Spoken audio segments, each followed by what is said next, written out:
one of the best investment of your money and your energy and your time is running.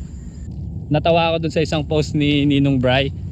Sabi niya 21k na yung nagagastos ko. Sa mga running gears daw 21k na yung nagagastos niya. Nakakatawa kasi wala masyadong facial expression. Kala mo seryosong 21k yung natakbo niya, pero yung pala yun yung gastos. Pero totoo, no, running is an investment, no? Actually, one of the best investment that you can do for your money and for your energy, for your time, no? Tatlo lang naman yan, no? Saan mo ina-invest yung money mo, saan mo ina-invest yung time mo, and your energy, saan mo ina-invest. And running is one of the best. Kasi syempre, ang alam natin, investing money, lalago yan in time. Sa una, syempre nawala sa'yo yung money kasi in-invest mo nga.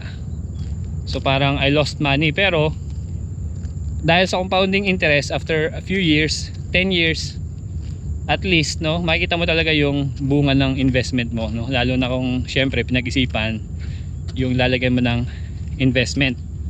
Ganon din sa running.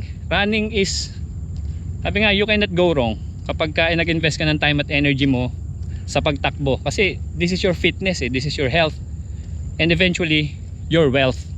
Totoo yun.